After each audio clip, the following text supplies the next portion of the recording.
गए भाई हमने गए भाई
आगे की गई अरे घुस गई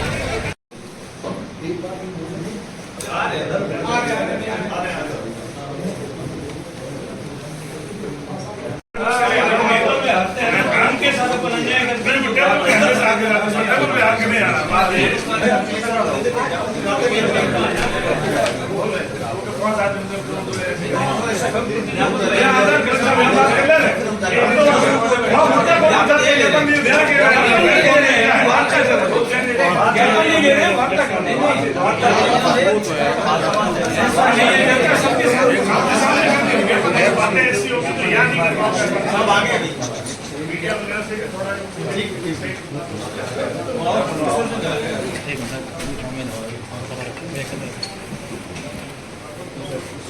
नीचे बैठ जाओ तो अपन बैठ के बात करें।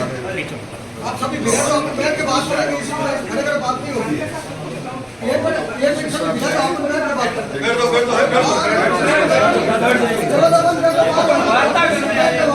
अरे इधर बात करना चाह रहे हैं। बैठ दो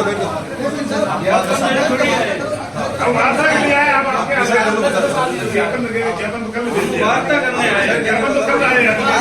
तो ज्ञापन खड़े होगी आया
मोटा किसी को नहीं रुकना है। एफटीओ रद्द कर दिया गया।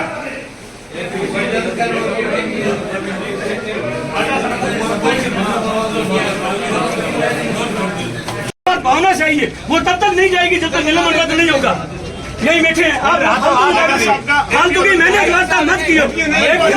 निलंबन रद्द और टीमें घूमने बंद हो तो यहाँ कुछ नहीं। फालतू की मैंने वार्ता मत करो। जनता है ना, वो निस्वार्थ भावना चाहिए।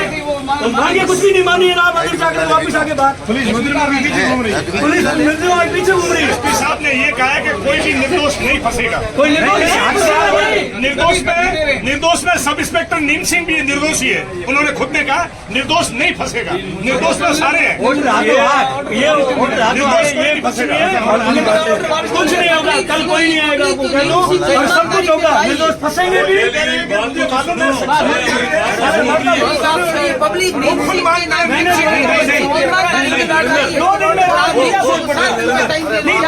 आज में क्या फर्क पड़ेगा? एक मिनट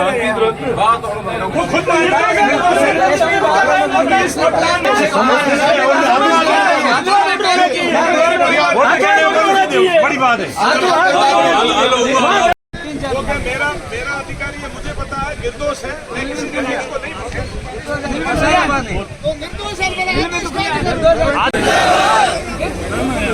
आज सर्व समाज के आह्वान पर पधारे हुए मेरे पिता तुल्य बुजुर्गों, मेरे प्यारे भाइयों और मेरे क्रांतिकारी साथियों, आज हम सभी मिले हैं आषाढ़ी प्रकरण को लेकर, जिसमें एक दलित व्यक्ति की हत्या हो गई, जिसमें सर्व समाज ने दुख व्यक्त किया।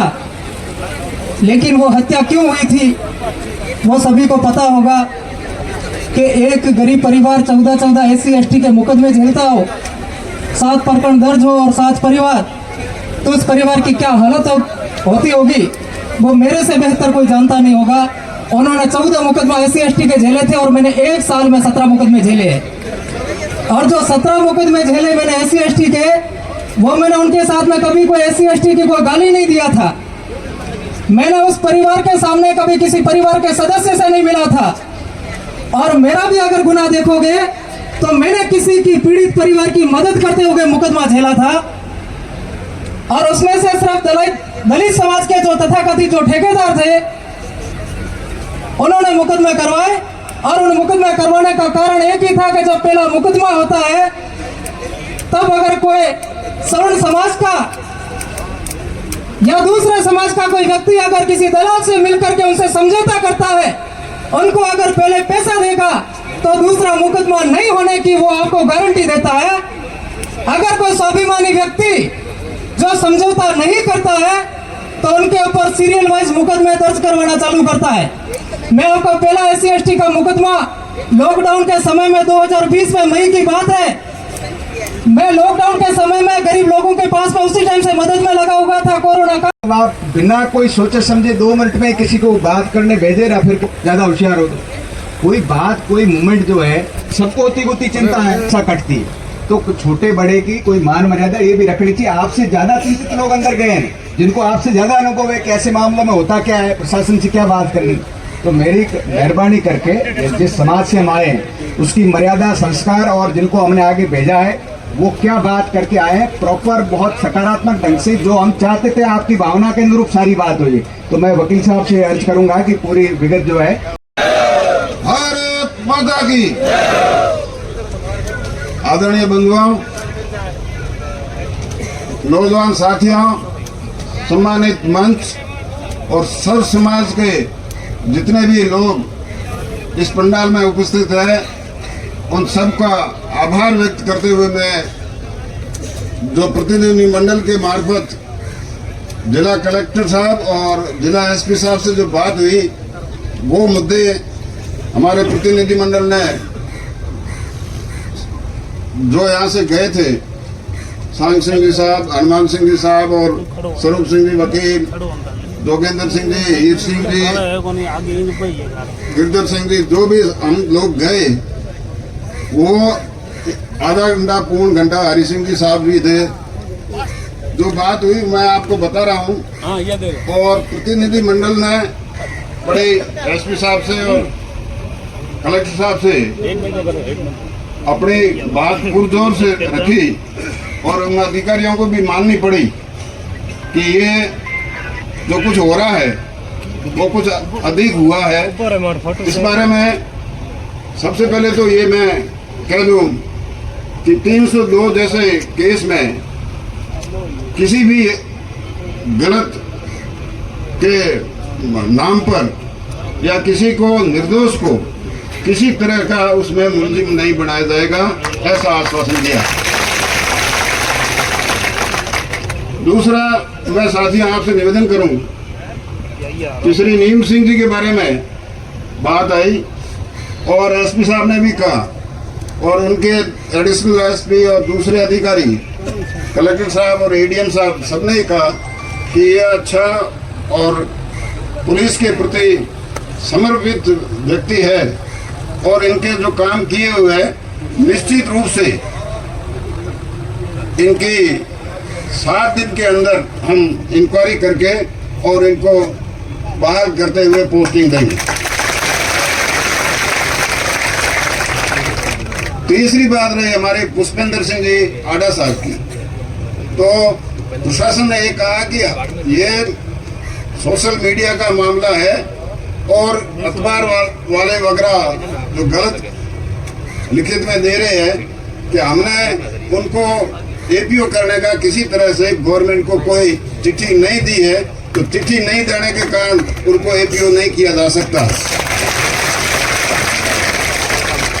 कलेक्टर साहब ने और एसपी साहब ने ये भी कह दिया कि अपना वार्ता तो आपसे कर रहे हैं, मगर आधे घंटे बाद में मेरा या एसपी के सस्पेंशन का भी कागज आ सकता है। इसमें हम कोई गारंटी लें ऐसी बात नहीं है, मगर आडा साहब के बारे में ये कहा कि जब तक हम कोई लिखित में ही नहीं भेजेंगे तो कार्रवाई क्या होगी, इसलिए वो एपीओ का मामला भी बिल्कुल और ठंडे बस्तर है। अब एक चीज बहुत अच्छी आई है और एसपी साहब ने भी कहा और कलेक्टर साहब ने भी कहा, एक तो अपनी कमजोरी ये रहती है कि ऐसे मामले में जो ये तथाकथित नेता लोग हमारा शोषण कर रहे हैं उनके विरुद्ध आपने लिखित में किसी तरह के कोई परिवाद नहीं दिए है, तो हम जांच किसकी करें। अब आपसे निवेदन है, कई लोग अभी अपनी पीड़ा बता रहे थे, तो कोई न कोई सबूत लेकर हमको अपनी बात परिवाद के रूप में ठोस रूप से पेश करनी चाहिए, ऐसा हमारा प्रतिनिधि मंडल का भी निर्णय है, ताकि अगर आपको किसी तरह से नाजायज कोई परेशान करे तो उनके विरुद्ध भी कार्रवाई की जा सकती है। और सबसे बड़ी बात निकल के ये आई कि जिस लोगों ने झूठे प्रकरण दर्ज कराए और जिस प्रकार झूठे मुकदमाओं के बाद में एफआईआर लग गई है, तो उन एफआईआर लगे हुए मुकदमाओं की पूरी हम इंक्वायरी करके और उनके खिलाफ जिन्होंने झूठे दिए, चाहे एट्रोसिटी का ST/SC का एक्ट का मामला हो चाहे दूसरे भी हो, तो हम उस झूठे मामला में 182 की कार्रवाई करके उनको दंडित कराएंगे। अब प्रतिनिधि मंडल में जिन लोगों ने भी भाग लिया उन सब ने भी अपने समाज, सर्व समाज, यहाँ तक कि ये भी कह दिया गया कि इस तरह से वो रुपयों के लालच में जो कार्रवाइयाँ हो रही है या प्रशासन दबाव में आ रहा है, तो उन्होंने कहा कि भविष्य में ऐसी कोई बात आपके सामने नहीं आएगी। और रही बात एक और, हॉस्पिटल के अंदर जो धरना प्रदर्शन कर रहे हैं, हॉस्पिटल सार्वजनिक स्थान है, अगर इन्होंने 4 दिन पहले भी कोई ऐसा गलत किया है तो उसकी एक तो एफआईआर देनी चाहिए। तो आप एसपी साहब ने कहा कि मैं कार्रवाई करूंगा और भविष्य में भी अगर इस तरह से कोई हॉस्पिटल में जाकर करेगा तो उसके खिलाफ लिखित में आप दे देना, हम कार्रवाई करके उनको बंद करेंगे। ये सब प्रतिनिधि मंडल ने बात की है। अब मेरा ये निवेदन है आप सबसे, भाइयों, आप लोग बहुत दूर दराज से भी आए और जो आपने आज ताकत दिखाई है, ये पूरा मीडिया भी सुन रहा है, आज पूरी जनता भी देख रही है कि निश्चित रूप से इस प्रशासन को ये सोचने पर मजबूर होना पड़ा, अगर गलत किसी समाज के साथ किया गया तो निश्चित रूप से उनको परिणाम भुगतने के लिए वो तैयार रहना पड़ेगा। ऐसे में उन्होंने कहा कि किसी भी तरह का कोई किसी गलत आदमी, किसी को गलत आरोपों में, झूठे आरोपों में नहीं फंसाया जाएगा। यही बात प्रशासन को माननी पड़ी, वो सब जो मांगनी पड़ी वो आप सबकी ताकत रही। आप सब ने जो ताकत बताई इसके लिए आपका बहुत बहुत धन्यवाद, बहुत बहुत आभार। इन्हीं शब्दों के साथ आप सबको बहुत बहुत धन्यवाद है कि इस तरह से हमेशा कोई काम पड़े और अन्याय होता हो तो आप हर कौम के साथ खड़े रहेंगे, इसी उम्मीद के साथ आप सबको बहुत बहुत धन्यवाद। जय भारत।